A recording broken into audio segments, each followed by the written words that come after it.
কিন্তু কোন ব্যক্তি যদি বলেন যে শুধু মহব্বতে রসুল বললে হবে না, আমল করতে হবে, মহব্বতে রসুল আপনাকে বাঁচাতে পারবে না যদি আমল না থাকে, যেভাবে আবু তালেবকে বাঁচাইতে পারে নাই। আমি জানি না কিভাবে কে কি বলেছেন, আমি শুধু আপনাকে বলবো আমার ভাইরা, মাহফিলের মধ্যে লাখো মানুষের সামনে বক্তব্য দেওয়ার আগে যাহা কিছু বলিবেন তাহা ঘরের মধ্যে সিনিয়র কোন আলেমের সাথে ডিসকাস করে একেবারে সেট করে বের হবেন, যাতে পরবর্তীতে দুঃখের মধ্যে পড়তে না হয়। উসুল হচ্ছে মূল নীতিটা আমরা আগে জেনে নেই। আমরা তো প্রথমে এটা জানছি যে ঈমান বাদে পরকালে কোনো কিছু কোনো কাজে আসবে না, এটা আমরা সবাই জানি। কিন্তু মূলনীতি হচ্ছে মুহাব্বতে রাসূল, এটা ঈমানের আলামত, আর আপনার আমলটা হচ্ছে ঈমানের পরিপূরক। আমল কখনো ঈমানের আলামত না, মুহাব্বত ঈমানের আলামত। কেন আমার নবী বলেছেন, কোন হাদিসের উপর ভিত্তি করে আমরা এগুলো বলছি? প্রথমে তো কোরআন বলছে, কোরআনে পাকের মধ্যে ইনকানা আবাকুল ইনকানা আবাকুম ওয়া আবনাউকুম, গতকালকে আমি পড়েছি। আমার হাবিব আপনি বলে দেন, যতক্ষণ পর্যন্ত তারা মা বাবা সন্তান সন্ততি পরিবার পরিজন প্রতিবেশী বন্ধু বান্ধব থেকে, তাদের ঘর বাড়ি থেকে, তাদের বিজনেস প্রতিষ্ঠান থেকে আল্লাহ এবং রাসূল জিহাদ ফি সাবিলিল্লাহকে বেশি মহব্বত না করবে, নাম্বার 1। আমার নবী হাদিসে পাকের মধ্যে ইরশাদ করছেন, যতক্ষণ আপনি মহব্বত না করবেন আমাকে, মানে আল্লাহ রাসূলকে, কি থেকে বেশি? দুনিয়াতে যাদের যাদের জন্য আপনার মহব্বত, সবচেয়ে বেশি মহব্বত যতক্ষণ আল্লাহ রাসূলের জন্য না হবে, ঈমান হবে না। বুঝতে পেরেছেন তো? মহব্বত ঈমানের আলামত। আমল, আমি যে কথাগুলো বলছি কিছুক্ষণ পরে আমি এগুলোর উপর হাদিস পড়ব। আমল আপনার ঈমানের পরিপূরক। বুঝতে পেরেছেন? আচ্ছা, এটা একটা মূলনীতি। এখন আমরা বলি, আমরা যখন এক্সাম্পল দেব, যেমন আমি যদি এক্সাম্পল এটা বলি যেভাবে আবু তালেবকে মহব্বত উপকার দিতে পারে নাই, সেভাবে আপনাকেও দিতে পারবে না। কারণ যিনি বলেছেন নিশ্চয়ই উনার দৃষ্টিতে আবু তালেব মুমিন না। তো আপনি কাফেরের এক্সাম্পল কখনো মুমিনদেরকে দেবেন না, মুসলমানদের এক্সাম্পল কাফেরদের এক্সাম্পল দিয়ে মুসলমানদেরকে দিবেন না। এটা খারেজি আলামত। এটা কার আলামত? খারেজিদের আলামত। আয়াত নাজিল করেছে আল্লাহ কাফেরদের জন্য, এটা যদি আপনি মুসলমানদের উপরে চালিয়ে দেন তাহলে এটা কাদের আলামত? আমার নবী বলেছেন, উলামায়ে উম্মত বলতেছেন, এটা কাদের আলামত? খারেজিদের আলামত। আপনারা বুঝতে পেরেছেন? কারণ আপনার মূল সম্পদ হচ্ছে ঈমান। যেই ব্যক্তি মান ক্বালা লা ইলাহা ইল্লাল্লাহ, যেই ব্যক্তি একদিন অন্তরের অন্তরস্থল থেকে মহব্বত নিয়ে লা ইলাহা ইল্লাল্লাহ পড়েছে, সে অবশ্যই জান্নাতে যাবে।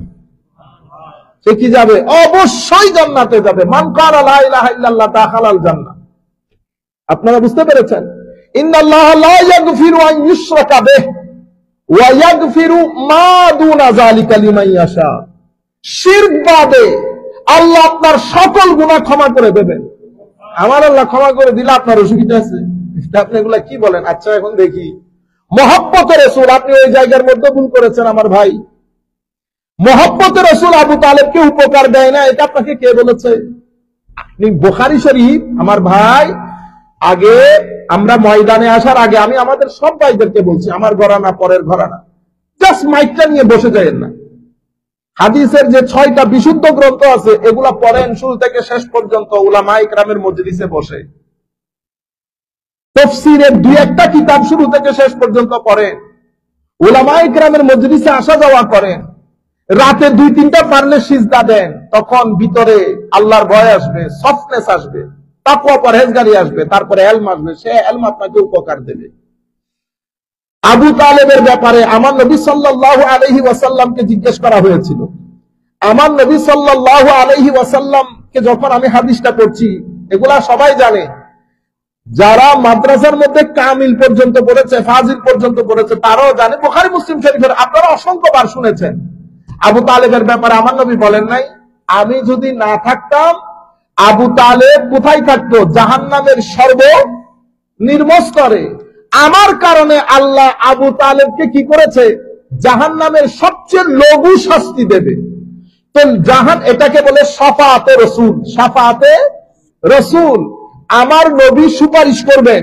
তো আমি তো প্রথমে আপনাদেরকে জেনারেল রুল বলে দিয়েছি। জেনারেল রুল হচ্ছে মুমিন মুসলমান বাদে আখিরাত কারো না, কিন্তু এক্সেপশন আছে। এক্সেপশন শুধু আমার নবীর জন্য। কিভাবে? আমি দুইটা হাদিস এখানে আপনাদেরকে বলি। আবু তালেবের ব্যাপারে আল্লাহ রাসূলুল্লাহ সাল্লাল্লাহু আলাইহি ওয়াসাল্লাম قال আহওয়ানু আহলিন নারে আযাবান আবু তালিব, জাহান্নামে সবচেয়ে লঘু আযাব ভোগ করবে আবু তালেব। বুঝতে পেরেছেন? ওয়া হুয়া, হায় হায়, বলতেছে আযাব লঘু। তো কি রকম?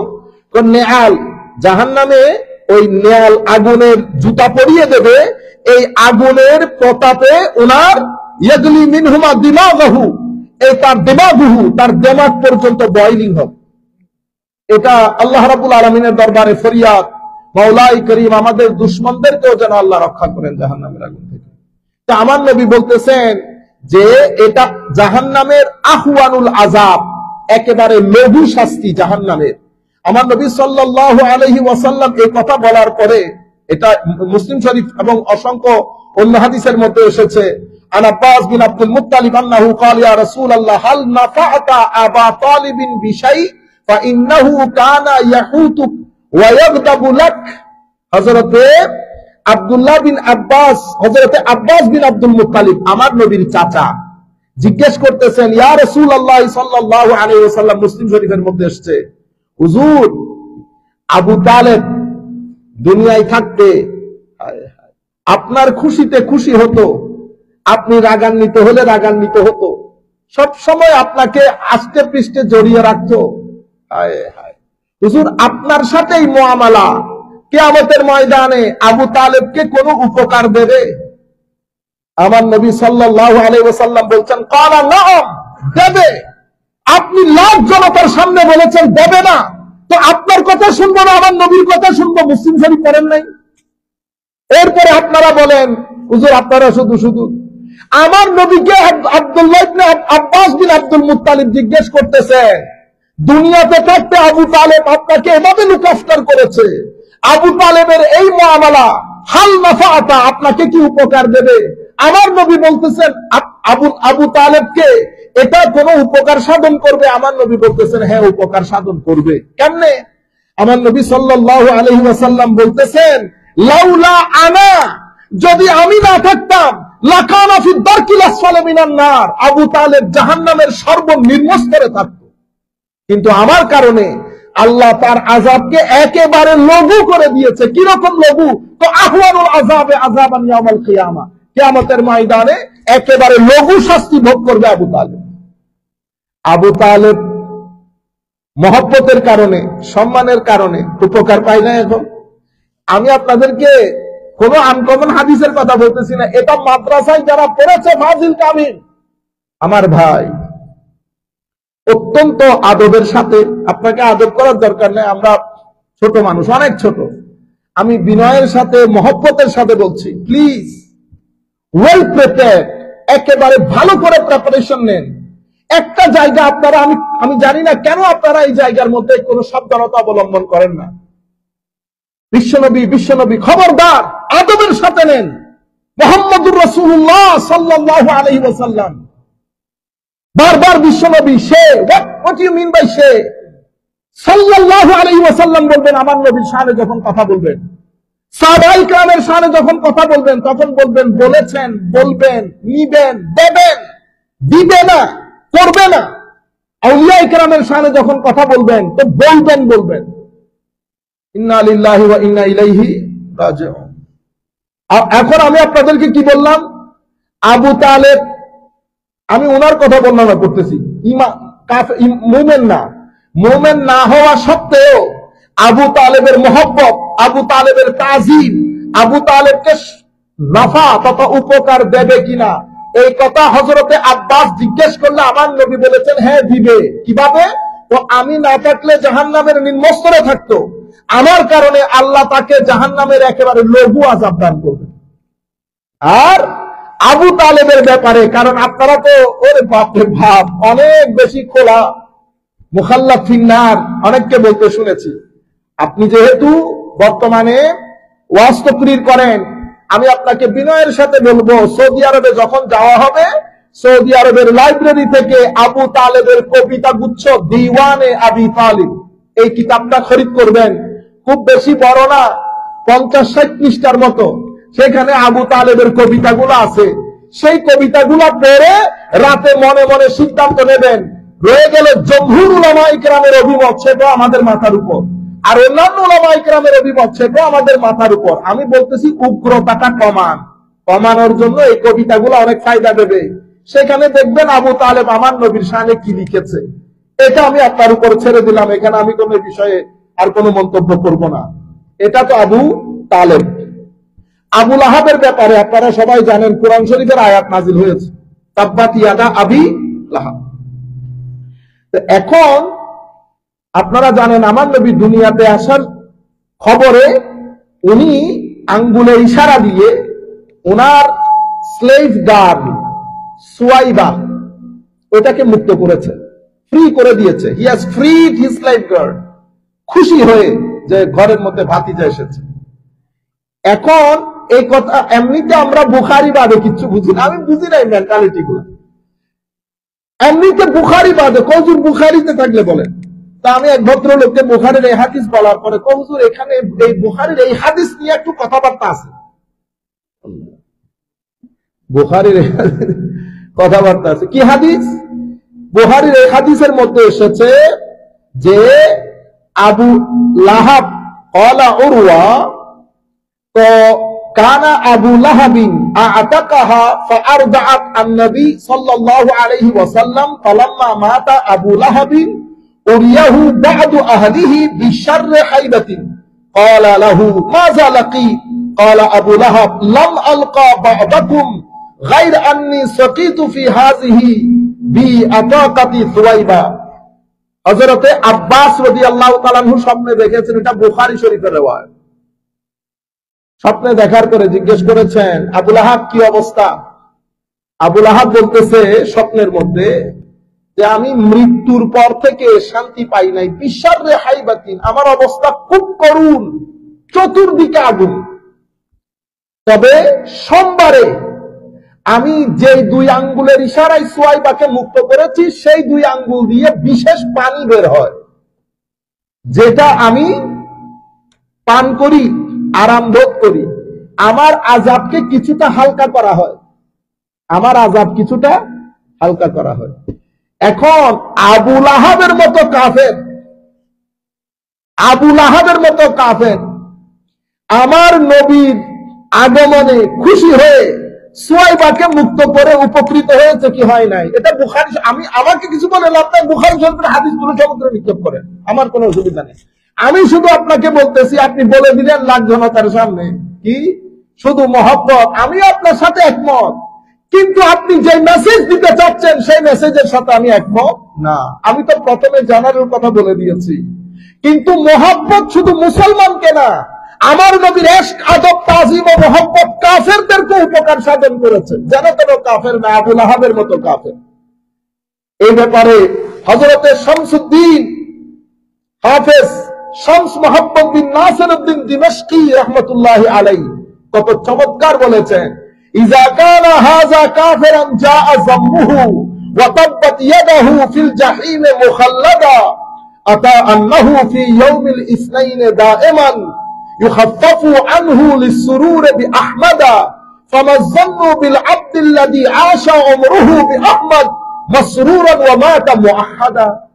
উনি বলতেছেন, কবি হায় হায়, ইযা কানা হাযা কাফিরান জাআ যাম্মুহু ওয়া তাব্বাত ইয়াদাহু ফিল জাহিম মুখাল্লাদা, যদি যার ব্যাপারে আল্লাহ তাব্বাত ইয়াদা নাযিল করেছে, যেই ব্যক্তি চিরস্থায়ী জাহান্নামী হবে, যাকে আল্লাহ তাব্বাত ইয়াদা বলেছে, এবং যার তিরস্কারে কোরআনের আয়াত নাযিল হয়েছে, আতা আন্নাহু ফিল ইয়াউমিল ইসনাইনে দাইমান, উনি প্রত্যেক সোমবারে ধারাবাহিকভাবে রীতিমতো ইউখাফফাফু আনহু লিসসুরুরি বিআহমাদা, আমার নবীর আগমনের খুশি উদযাপনে তার আযাবকে কি করা হচ্ছে? হালকা করা হচ্ছে। আমাযান্নু বিল আবদ আল্লাযী আশা উমরুহু, তুমি ওই ব্যক্তি সম্পর্কে কি মনে করবে যেই ব্যক্তি আমার নবীকে স্বীকার করে, আমার নবীর মহব্বত নিয়ে আমার নবীর আগমনের দিন খুশি উদযাপন করেছে।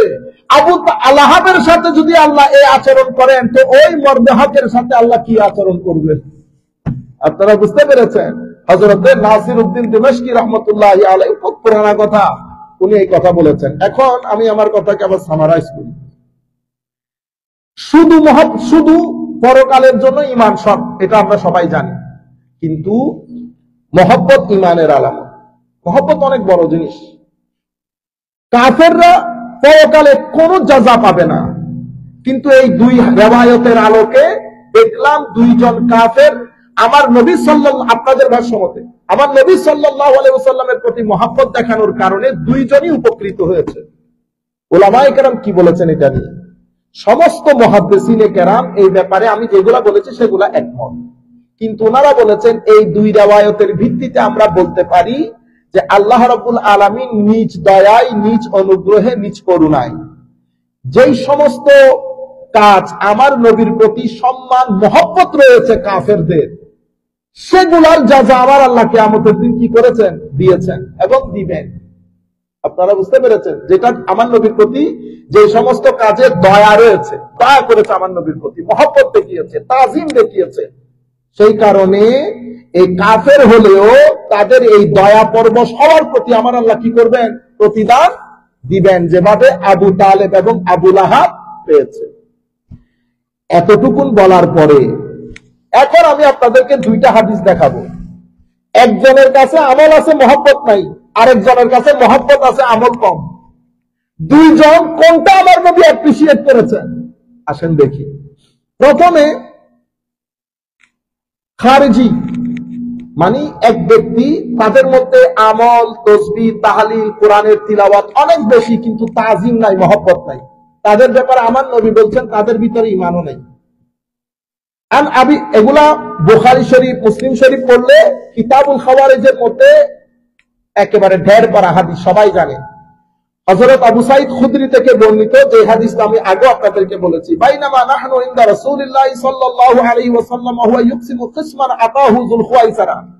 আমরা নবীর সাথে ছিলাম, আমার নবী কিছু জিনিস বন্টন করছে, অর্থাৎ স্বর্ণ বন্টন করছে, সেটা আমার নবী চারজন সাহাবী, গরীব সাহাবীর মধ্যে দিয়ে দিলেন। আতাহু যুল খুয়াইসারা নামক এক ব্যক্তি আসলেন তমিম গোত্রে। ফাকালা, এই এক riwayat-এর মধ্যে আসছে ইয়া রাসূলুল্লাহ, অন্য riwayat-এর মধ্যে আসছে ইয়া মুহাম্মদ। কি বলেছে? ইয়া মুহাম্মদ ইদিল, হে মুহাম্মদ সাল্লাল্লাহু আলাইহি ওয়াসাল্লাম, আপনি আপনার এই যে বন্টন করেছেন এটা স্বজনপ্রীতি হয়েছে। কি হয়েছে? স্বজনপ্রীতি। ফাকালা ওয়াইলাক, আমার নবী বলতেছেন ধ্বংসপ্রাপ্ত হও। কি বলো এগুলা তুমি? ওয়া মান ইয়াদিল ইজা লাম আদিল, আমার বন্টন প্রক্রিয়া যদি যথাযথ না হয় তো তুমি এখানে আদালত পাবে কোথায়? পৃথিবীতে কে আদালত করবে? তুমি আমার আদালত নিয়ে সন্দেহ পোষণ করছো। যিনি উপরে থাকেন উনি আমাকে আদেল মনে করেন। রয়ে গেল আদালত। জিবরিল আমিন সকাল সন্ধ্যা আমার ঘরের দরজায় দাঁড়িয়ে থাকে, আর তুমি আমাকে বলতেছো আমি আদালত নাই। ইয়াতিনি খবরুস সামাই সাবাহান ওয়া মাসাআন, সকাল বিকাল আল্লাহ রাব্বুল আলামিন আমার কাছে ওহী পাঠান, আর তুমি আমার আদালতের ব্যাপারে সন্দেহ পোষণ করছো। এটা বলার পরে ফাকাল ওমর, ইয়া রাসূলুল্লাহ ইযিনলি ফাআদরিব উনুকা, হুজুর আমাকে ইজাজত দেন। ফারুক আযম বলতেছে আমি গর্দান উড়াই দেই। আমার নবী সাল্লাল্লাহু আলাইহি ওয়াসাল্লাম বলছেন দাহু ফাইন্না লাহু আসহাবান ইয়াহকিরু আহাদুকুম সালাতাহু মা সালাতিহি ওয়া সিয়ামাহু মা সিয়ামিহি ইয়াকরাউনাল কুরআন লা ইউজাবিজু তারাকিয়াহুম ইয়ামরুকুনা মিনাদ দীনি কামা ইয়ামরুকুস সাহমু মিনার রামিয়া। তারা হত্যা করিও, তার সঙ্গী সাথী তারা, হায় হায় হায়, তোমরা তোমাদের নামাজকে হাকির মনে করবে, ছোট মনে করবে তাদের নামাজের তুলনায়। তোমরা তোমাদের রোজাকে হাকির মনে করবে তাদের রোজার তুলনায়। ইয়াকরাউনাল কুরআন, সকাল সন্ধ্যা কোরআন পড়ে ঠুট ভিজা রাখবে, লেকিন কোরআন তাদের কণ্ঠনালী ভেদ করে এখানে আসবে না। আমার নবী সাল্লাল্লাহু আলাইহি ওয়াসাল্লাম ইরশাদ করেছেন ইয়ামরুকুনা মিনাদ দ্বীন, দ্বীন থেকে দূরে সরে যাবে। কামা ইয়ামরুকুস সাহমু মিনার রামিয়া, যেভাবে তীর ধনুক থেকে দূরে সরে যায়। আমল আছে না, কোরআনের তিলাওয়াত আছে না, নামাজ আছে, সওম আছে, সবকিছু আছে, শুধু আদব ছিল না, বেয়াদবি করেছে। আমার নবী বলেছেন এই বেয়াদবির কারণে কোত্থেকে সরে গেছে? দিন থেকে সরে গেছে। তাইলে আমল আছে, আদব নাই। আমার নবী বলতেছে দিন থেকে সরে গেছে। এতটুকু বুখারী মুসলিমের রাওয়ায়াত। এবার আমি আপনাদেরকে আরেকটা হাদিস শুনে, এটা বুখারী শরীফের রাওয়ায়াত। এটা আমি শাইখ ইবনে তাইমিয়ার ফতোয়া থেকে বলতেছি। আচ্ছা, এক ব্যক্তি আমার নবীর দরবারে বসা থাকতেন, তিমার নাম। উনি ভালো কৌতুক চুটকি বলতে পারতেন হাসানোর জন্য, আমার নবীকে অনেক হাসাতেন। ওনার কাজ ছিল মজলিসের কোনার মধ্যে বসে থাকতো। উনি চিন্তা করতেন, হাই রে, সবাই শুধু আমার নবীর সাথে দুঃখের কথা শেয়ার করে, সুখের কথা কেউ বলে না। বিজনেসে কত টাকা ক্ষতি হয়েছে শুধু এটা বলে, লাভ হয়েছে যেটা বলে না। আমার নবীর মধ্যে মেন্টালি একটা প্রেসার হয়ে যায়, যেভাবে আপনারা এসে আমাদেরকে সব দুঃখের কথাই তো বলেন, সুখের কথা তো কেউ শোনায় না। এই সমস্যা, এই সমস্যা, এই সমস্যা। আপনারা যখন সমস্যাগুলো বলেন, তো সমস্যাগুলো আপনি যাকে বলতেছেন তার উপর প্রেসার ক্রিয়েট করেন। তো উনি চাচ্ছিলেন আমার নবীকে মেন্টালি একটু রিল্যাক্স করার জন্য। তো মজলিস থেকে হঠাৎ করে উঠে আমার নবীকে একটা চুটকি শোনাতেন, যেটা আমার নবী একটু মুস্কি হাসতেন। হায় হায়। একবার কি করেছে জানেন? বাইরে গিয়ে নতুন ফ্রুট আসছে বাজারে, সে বাজারে আমার নবীর নাম দিয়ে বাকিতে কিনে নিছে, কিনে আমার নবীকে গিফট করছে। গিফট করার পরে আমার নবী তো মানে নিজেও খেলেন, মানুষকেও দিলেন। 2-3 দিন পরে মনে হয় ওই ভদ্রলোক এসে আমার নবীর দরবারে বলতেছেন, হুজুর টাকা পাই যে একটু টাকা দিতে হবে। টাকা টাকা কেমনে পান? ওই ফ্রুট কিনছেন যে। তখন আমার নবীর মাথায় আসছে, কারণ আমার নবী তো তাকে সবাই চিনে, হেমার। আমার নবী তাকে দেখে বলতেছেন, হেমার তুমি না আমার জন্য ফ্রুট আনলা? হুজুর আনছি তো। তো ও যে আমার কাছে এখন এই যে তুমি বলে আমার নাম দিয়ে বাকিতে আনছো, হুজুর আমি তো আপনার নাম দিয়ে বাকিতে আনছি, ও তো আমাকে বাকি দিবে না, তো আমার নাম দিয়ে বাকি আল্লাহ যে। হায় হায়। হুজুর প্রথম বাজারে ফ্রুট আসতে আমি চাইতেছিলাম, হুজুর ফ্রুট প্রথমে যদি আপনাকে খাওয়াইতে পারতাম, কিন্তু আমার তো টাকা নাই। আমি চিন্তা করলাম, বাকিতে হোক, ফ্রুট আগে আমার নবী খাক, ফ্রুট আগে আমার নবী খাক। এটাকে এশক বলে। এটা বলার পরে আমার নবী খামোশ হয়ে গেছে। আমার নবী বুঝতে পেরেছে পাগলা আসল পাগলা, সে আসলে আমাকে মহব্বত করে। কিন্তু মদ্যপান করেছে, একবার করেছে মদ পান, মদের শাস্তি আরোপ হয়েছে। আরো একবার করেছে, মদের শাস্তি আরোপ হয়েছে। আরো একবার করেছে, মদের শাস্তি আরোপ হয়েছে। সাহাবায়ে কেরাম তো বড় গায়রতমন্দ ছিলেন। সাহাবায়ে কেরাম লান পান করতেছিলেন, লানাহুল্লাহ। কারণ আমার নবী হাদিসে পাকের মধ্যে বলেছেন যে শারিবুল খামরের উপর লানত হোক, শারিবুল খামরের উপর লানত, মানে মদ্যপানকারীর উপর লানত হোক, এটা আমার নবীর হাদিস। সাহাবায়ে কেরাম লানত করছেন, আমার নবী শুনলেন। শোনার পরে আমার নবী সাল্লাল্লাহু আলাইহি ওয়াসাল্লাম তাদেরকে বললেন, লা তালআনুহু, খবরদার লানত করিও না। ফাওয়াল্লাহি মা আলিমতু আন্নাহু ইউহিব্বুল্লাহ ওয়া রাসূলা, আমি আল্লাহর সাক্ষ্য দিয়ে বলছি, সে আমাকেও ভালোবাসে, আমার আল্লাহকেও ভালোবাসে। ফাইন্নাহু ইউহিব্বুল্লাহ অন্য রাওয়ায়াতে ওয়া রাসূলা, সে আল্লাহ আল্লাহ রাসূলকে ভালোবাসে, খবরদার তাকে লানত দিও না। আপনারা এই পুরা রাওয়ায়াত বুঝতে পেরেছেন তো? আমি অনেক রাওয়ায়াত একসঙ্গে করে আপনাদেরকে বলেছি। মূল রাওয়ায়াতটা বুখারী শরীফের মধ্যে এসেছে।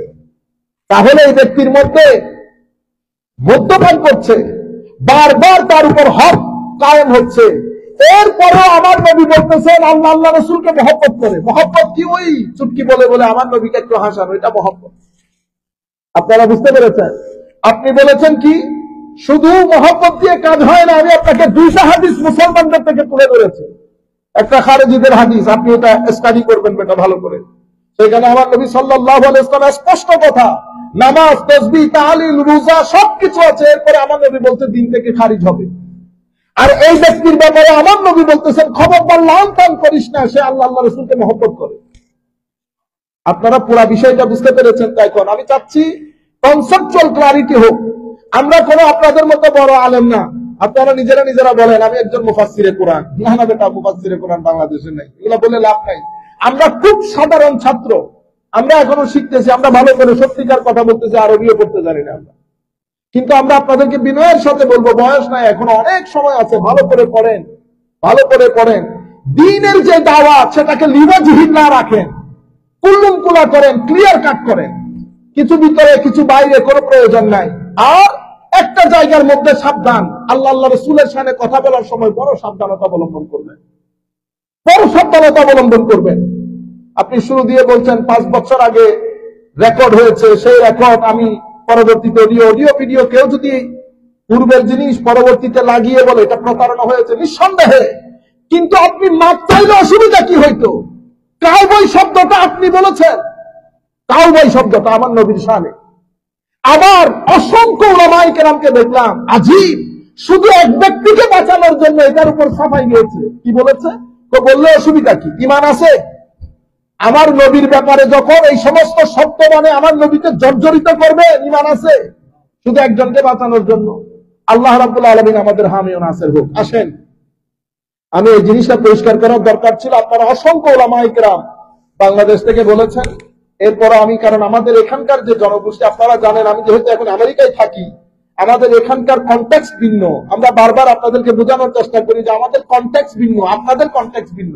আমি যদি আপনাদের কনটেক্সটে বারবার কথা বলতে যাই, আমাকে এখানে যারা শুনে তারা ডিস্টার্ব হয়, আমাকে অনেক ইউথ শুনে তারা ডিস্টার্ব হয় আপনাদের কনটেক্সটে কথা বলতে গেলে। আজকে আপনাদের কনটেক্সটে কথা বলা শেষ, এরপরে আপনারা রিকোয়েস্ট করবেন না আপনাদের বিষয়গুলো এখানে ডিসকাস করার জন্য। আপনাদের বিষয়টা আজকে একেবারে ফাইনাল করে দিয়েছে আলহামদুলিল্লাহ। পরবর্তী দর্শ থেকে আমাদের যে রেগুলার দর্শ আমরা সেগুলাই করবো ইনশাআল্লাহ। ফিতনা, ফিতনাই আমরা যে মনে করি না, ফিতনা ফিতনা ফিতনা, চতুর্দিকে ফিতনা। আমার নবী সাল্লাল্লাহু আলাইহি ওয়াসাল্লাম ফিতনার হাদিসের মধ্যে ইরশাদ করেছেন, একেবারে রাত যেভাবে দিনকে এনভেলপ করে ফেলে, সেভাবে ফিতনার চাদরে আমরা আবৃত হয়ে যাব। এমন ফিতনা হবে, এমন মানুষ এত কনফিউজড হবে মানুষ। দিনের মুমিন বিকাল হতে হতে কাফের হয়ে যাবে, বিকালের মুমিন সকাল হতে হতে কাফের হয়ে যাবে। মসজিদের মধ্যে মুসল্লি ভরা থাকবে, মুমিন থাকবে না। আমার নবী সাল্লাল্লাহু আলাইহি ওয়াসাল্লাম ইরশাদ করেছেন। বড় আজীব বিষয় না? এখন এই ফিতনাগুলো হয় কেন? ফিতনা হওয়ার প্রথম কারণ হচ্ছে আল জাহাল। জাহাল মানে মূর্খতা। অর্থাৎ আমি কোনো কিছু জানি না, একটা বিষয়, কারণ পড়ি নাই, জানি না। দ্বিতীয় হচ্ছে আমি পড়েছি নিজে নিজে, কিন্তু ভালো করে বুঝতে পারি না, এই না জানাটা অসম্ভব খতরনাক জিনিস। আপনি যদি না জানেন, কাউকে সম্মানও করতে পারবেন না। If you don't know anybody, you cannot respect him. For example, এখানে যদি MIT ভিসি সাহেব আছেন, পাশে বসে থাকেন বা এখানে বসে থাকেন, you cannot respect him until you know that he is VC of MIT। এই জন্য জাহাল খতরনাক জিনিস। জাহাল হচ্ছে অন্ধকার।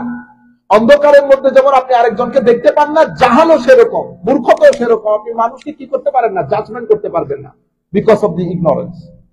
ফিতনা হওয়ার অনেক কারণের মধ্যে মৌলিক কারণ হচ্ছে কি? জাহাল। জাহাল হওয়ার কারণে আমি কুরআন কিভাবে বুঝার দরকার সেটাও জানি না, হাদিস কিভাবে বুঝার দরকার সেটাও জানি না, সলফে সালেহিনে উম্মত এই বিষয়গুলোকে কিভাবে ডিল করেছে সেটাও আমরা জানি না। জাহাল, মূর্খতা, যে কোনো বিষয়ে। এরপরে হচ্ছে আল হাওয়া। আল হাওয়া মানি আমরা কোরআন, হাদিস, ইজমা, কিয়াস এগুলা কি বলেছে, এগুলা ডাজন্ট ম্যাটার। আমরা আমাদের এই জায়গা থেকে বের হতে পারি। ইভেন পার্টির ক্ষেত্রেও, আমি যেই পার্টি করি সেই পার্টি যদি বলে হোয়াইট মানি ব্ল্যাক, আপনিও বলবেন হোয়াইট মানি ব্ল্যাক। সেই পার্টি যদি চুরি করে বাংলাদেশকে বাইরে বিক্রিও করে দেয়, তবু আপনি বলবেন যে না না না, এটা আসলে বিক্রিটা হুজুর আপনি বুঝতেছেন না যে বিক্রিটা বড় দরকারি বিক্রি ছিল। এটাকে কি বলে? হাওয়া। হাওয়া মানি আপনি সেন্টার পয়েন্ট থেকে বের হইতে পারতেছেন না, সেন্টার পয়েন্ট থেকে বের হইতে পারতেছেন না। ইত্তিবাউল হাওয়া ইয়াহবি বিসাহিবিহি ফি নার জাহান্নাম ইস লাইসা লাহু ইমামুন ইয়াত্তাবিউহু বিহাক বাল ইয়াত্তাবি মা তাহওয়া নাফসুহু বিদুনি যাবিতিন। কারণ হাওয়া বলতে আমার জীবনে কোনো প্রিন্সিপাল নাই। প্রিন্সিপাল বলতে মানে যে কোনো একটা মূলনীতি, আমি এই মূলনীতি অনুসরণ করতে হবে। অথবা আমার জীবনে একজন আদর্শ পুরুষ আছে, আমি সেই পুরুষকে অনুসরণ করি, মূলনীতির আলোকে। আমি যদি এগুলা করি তাইলে তো আমি দিনকে দিন, রাতকে রাত বলতে পারবো, সাদাকে সাদা, কালোকে কালো বলতে পারবো। কিন্তু ইগনোরেন্স এত খারাপ জিনিস। ইগনোরেন্স মানুষকে কোথায় ঠেলে দেয়? হাওয়ার দিকে ঠেলে দেয়। তখন আপনি কিছু ইনফরমেশন নিয়ে আমাদের কি হয়ে যায়, নাড়াচাড়া হয়ে যায়। যখন আপনার মধ্যে জ্ঞান থাকবে না কিন্তু ইনফরমেশন আছে। এই যে আপনি যখন খবরগুলা শুনেন, এটাকে জ্ঞান বলে না তো, এটাকে ইনফরমেশন বলে। There is a big difference between knowledge and information. Information যখন আপনার মধ্যে অনেক হয়ে যায়, আপনি গুগলে তালাশ করলেন পাইলেন, এখানে তালাশ করলেন পাইলেন, এখন আপনি জিনিসগুলোকে সেট কেমনে করবেন? তখন আপনার মাথা খারাপ হয়ে যায়। কি হয়ে যায়? আপনি অর্গানাইজ করতে পারতেছেন না। কেন অর্গানাইজ করতে পারতেছেন না? কারণ আপনার মধ্যে তো জ্ঞান নাই। জ্ঞান কেন নাই? কারণ আপনি জ্ঞানীর কোনো মজলিসে বসানো নাই, সেজন্য আপনি অর্গানাইজ করতে পারতেছেন না কোনটা কোন জায়গায় রাখবেন, আপনার আইডিয়াই নাই। তো জিনিস যেটা যে জায়গায় রাখা দরকার সেই জায়গায় রাখতে পারছেন না। এন্ড অফ দ্য ডে আপনার ভিতরে যে একটা নফস আছে, আপনি আলটিমেটলি ওইটার পিছনে পিছনে চলতেছেন। প্রত্যেক ব্যক্তি ডান বাম না দেখে আমরা যদি নিজেরা নিজেদেরকে পরখ করি, আমরা বুঝতে পারবো সেটা।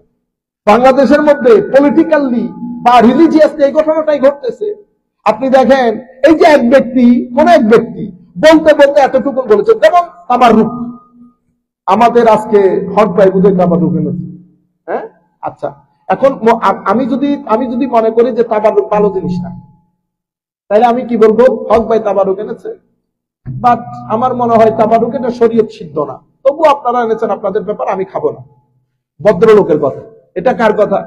ভদ্রলোক। শুনে আপনি এত বড় আলেম হয়ে মজলিসের মধ্যে বলবেন তাবাররুক আনা উচিত না, তাবাররুক এটা মানুষের গু গু। এটা কি বললেন? এটা কোনো ভালো মানুষের কথা? এত বড় আলেম আপনি, আপনারা বুঝতে পারতেছেন? এই পর্যায়ে চলে গেছি। এটারে কি বলে? এটারে হাওয়া বলে। কেন? আপনি কোরআন সুন্নাহর সমুদ্রে নিক্ষেপ করে কোথায় আসছেন? নিজের আনা থেকে বেরোতে পারেন না। আবার এইটাকে সাপোর্ট করার জন্য আরো 20 জন পিছনে দাঁড়িয়ে। ঠিক বলছে? আপনারা বুঝতে পেরেছেন? এটা পলিটিক্যালিও সেরকম। বিক্রি করতে করতে বিক্রির জায়গা নাই, তবু আমরা বলতেছি না ঠিক আছে, আপনি বুঝতেছেন না। এটাকে হাওয়া বলে। এটাকে কি বলে? মানে কোনো আদর্শ পুরুষও নাই, কোনো মূলনীতিও নাই। আচ্ছা, তৃতীয় জিনিস আত্মাসাদ্দুক ফিদ্দীন, উগ্রতা। যখন আপনার ভিতরে উগ্রতা থাকবে, তখন আপনি হক জিনিসটাকে গ্রহণ করতে পারবেন না। যে কোনো জায়গায়, যে কোনো বিষয়ে যদি উগ্রতা থাকে, উগ্র মানুষ শিখতে পারে না। উগ্র মানুষ শিখতে পারে না। আপনি দেখেন না, শক্ত জিনিসটা আপনি কোনো কিছু একটু কোনো জায়গায় ফিট করতে গেলে কি হয়? ভেঙে যায় না? ভেঙে যায়। কিন্তু একটু যদি মোলায়েম থাকে, বাঁকা জায়গা করে কোনো জিনিসের মধ্যে ফিট করতে পারবেন, কিন্তু শক্ত জিনিস ফিট করা যায় না, ভেঙে যায়। এই জন্য আত্মাসাদ্দুক, আমার নবী সাল্লাল্লাহু আলাইহি ওয়াসাল্লাম ইরশাদ করেছেন, হালাকাল মুতানাত্তিউন, যারা উগ্র তারা ধ্বংসপ্রাপ্ত হয়েছে। মুতানাত্তিউন মানে মুতাসাদ্দিদুন, ধ্বংসপ্রাপ্ত হয়েছে কারা? যারা উগ্র তারা। বুঝতে পেরেছেন? হকের উপর যারা কথা বলে, প্রিন্সিপাল নিয়ে যারা কথা বলে, তাদেরকে নাড়াচাড়া করতে হয় না। 3 দিন আগে আমরা সবাই সুদ হারাম, ওই ভদ্রলোক সুদী, সেই ব্যক্তি জাহান্নামের কুকুর বলি নাই? আমরা সেদিনও যেটা বলতেছি, আজকেও যেটা বলতেছি, কিয়ামতের দিন সকালবেলা সেই কথা বলবো। কথার মধ্যে নাড়সাড় নাই। কেন? কারণ রাজনৈতিক আমার প্রচার, রাজনৈতিক আশা আমার ভিতরে নাই। আমার ভিতরে যদি এটা থাকতো, তো আমি বলতাম এটা সাদা, 2 মিনিট পরে কালো, আবার বলতাম সবুজ। এখন আমার ভাই পাক্কা মুমিন হয়ে গেছে। আপনারা বুঝতে পেরেছেন? বড় কাজী। সুতরাং আমি আপনাদেরকে বলবো, ভালো করে চিন্তা করে দেখবেন, মানুষের তরুণ প্রজন্মের ইমোশন নিয়ে খেলবেন না। এটা আল্লাহ পাকের মেহেরবানি। তরুণ প্রজন্ম আপনাদেরকে যেমন ভালোবাসে, আমাদেরকেও ভালোবাসে। হয়তো আপনাকে 2 লাখে ভালোবাসে, আমাদেরকে 1 কোটি। কোনদিন যদি আল্লাহ তৌফিক দান করে, মসজিদে দোয়া করতেছে আল্লাহর দরবারে, আল্লাহ 2 জনকে একসাথে স্টেজে বসার তৌফিক দান করেন। আমিন বলেন সবাই। সেদিন আমরা দেখব, সেদিন দুনিয়া দেখবে, সেদিন দুনিয়া দেখবে। আপনিও আপনার সিনিয়র নিয়ে বসবেন, আমিও আমার সিনিয়র নিয়ে বসবো, একই বিষয়ে কথা বলবো, একই বিষয়ে। সেদিন দুনিয়া দেখবে রাজনীতি যে ধর্ম না ধর্মের মধ্যে রাজনীতি, ইনশাআল্লাহ। তৃতীয় যে বিষয়, সেটা হচ্ছে দুশ্মনদের দুশ্মনী, বহির্বিশ্বের দুশ্মনী, ওরিয়েন্টালিস্ট, যারা আমাদের দিন ধর্ম নিয়ে গবেষণা করে, যাদেরকে ওরিয়েন্টালিস্ট বলে, প্রাচ্যবিদ। তারা এখানকার সায়েন্টিস্ট, এখানকার বড় বড় দার্শনিক, তারা আমাদের ধর্ম নিয়ে লেখে। তো তারা যখন লেখে, কেউ আছে লিখে, কেউ আছে ফাইন্যান্স করে। তো ওনারা যখন আমাদের ওখানে ফাইন্যান্স করে, টাকাটা সরাসরি দেয় না, টাকাটা ওই মিডল ইস্ট দিয়ে ঘুরে যায়। এগুলা বললে আমার ঝামেলা হয়ে যায়, বুঝতে পেরেছেন? মিডল ইস্ট দিয়ে ঘুরে যায়। এই টাকাগুলো আমাদেরকে পাগল করে দিয়েছে। এই জন্য আমার নবী যখন ফিতনার কথা বলেছেন, আমার নবী টাকার কথা বলেছেন। মুসলিম শরীফের রিওয়ায়াত বলে না আমার নবী, ইয়াদিবু দীনাহু বিআরাদিন মিনাদ দুনিয়া, দুনিয়ার 2 পয়সার জন্য দিন বিক্রি করে দেবে, বলে নাই আমার নবী? আমি ওই টাকার কথা বলতেছি, বুঝতে পেরেছেন? তো তাইলে ফিতনা হয় কেন? এই 4-5 কারণে। নফস, প্রথমে হচ্ছে মূর্খতা, এরপর হচ্ছে নিজের নফস, তৃতীয় হচ্ছে উগ্রতা, চতুর্থ হচ্ছে এই বাইরের বহির্বিশ্বের বিভিন্ন ধরনের প্লট এবং ষড়যন্ত্র, ফিতনা থেকে বাঁচার উপায়, বাস ফিনিশ। ফিতনা থেকে বাঁচার উপায়ের প্রথম হচ্ছে আল ইতিসাম বিল কিতাব ওয়াস সুন্নাহ। কুরআন এবং সুন্নতকে উলামায়ে দ্বীন যেভাবে বুঝেছেন সেভাবে বুঝার চেষ্টা করা। আপনি নিজে নিজে না, আলেমে রব্বানি যারা আমার নবীর ওয়ারিস, তারা যেভাবে বুঝেছে সেভাবে বুঝার চেষ্টা করা। ফাআম্মাল্লাযীনা আমানু বিল্লাহি ওয়া আতাসামু বিহি ফাসায়ুদখিলুহুম ফি রাহমাতিন মিনহু ওয়া ফাদলিন ওয়া ইয়াহদিহিম ইলাইহি সিরাতাম মুস্তাকিমা। ওয়া ক্বালা নবিয়্যু সাল্লাল্লাহু আলাইহি ওয়াসাল্লাম, আমার নবী সাল্লাল্লাহু আলাইহি ওয়াসাল্লাম ইরশাদ করেছেন, কিতাবাল্লাহ ওয়া সুন্নতি। এর পরবর্তীতে দ্বিতীয় হচ্ছে আল আখাস আনিল উলামাইর রাব্বানিয়িন আল মাশহুরিনা বিল ইত্তিবা ওয়াস সালাহ ওয়াল ইস্তিকামা। যেই সমস্ত আলেমরা তাকওয়া, পরহেজগারি, ঈমানদারি সবকিছুতে সমাজের মধ্যে গ্রহণযোগ্যতা পেয়েছে, তাদের মানহাজ অনুযায়ী চলা, তাদের মানহাজ অনুযায়ী চলা। আমি খুব সংক্ষিপ্ত আকারে বলছি সেই কারণে। এরপরে তৃতীয় হচ্ছে লুজুমুল জামা ওয়া তাআতে উলিল আমর, অর্থাৎ আমি এখানে পলিটিক্যালি না বলে উম্মতের মধ্যে সংখ্যাগরিষ্ঠ উম্মতে মুসলিমা যেটা করে করে করে করে আসতেছে সেটার সাথে জুড়ে থাকা, নিজে আলাদা একটা মতামত দাঁড় না করানো। চতুর্থ তাকওয়াল্লাহি ওয়া তাআতিহি, মানে এখানে সত্য কোনটা মিথ্যা কোনটা সেটা বুঝার জন্য মানুষ যখন ঘুমিয়ে পড়বে তো জায়নামাজের মধ্যে আল্লাহর দরবারে সিজদা দিয়ে হক বাতিলের মধ্যে ফারাক, প্যারামিটারটা আল্লাহর দরবারে কামনা করা। তখন কি করবে? যখন তাকওয়া দিবে আল্লাহ ভিতরের মধ্যে, আল্লাহ আপনাকে প্যারামিটারও দিয়ে দেবে। দেখবেন যে কোনটা হক কোনটা বাতিল আপনার ভিতর থেকে উদ্গীরিত হচ্ছে। আল্লাহ আপনাকে একটা সেফ জোন দিয়ে বের করে নিয়ে যাবে, ফিতনার মধ্যে থাকতে দিবে না। এই হচ্ছে আমার নবী সাল্লাল্লাহু আলাইহি ওয়াসাল্লামের হাদিসে পাক। আল্লাহ রাব্বুল আলামিন আমাদের হামি ও নাসির হোক। মাওলাই করিম আমাদেরকে কবুল করুক। আমরা আর কথা না বাড়িয়ে আজকে আমাদের দর্স এখানে শেষ করছি। ওয়া মা আলাইনা ইল্লাল বালাগুল মুবিন। ওয়াসসালামু আলাইকুম ওয়া রাহমাতুল্লাহি তাআলা ওয়া বারাকাতুহু।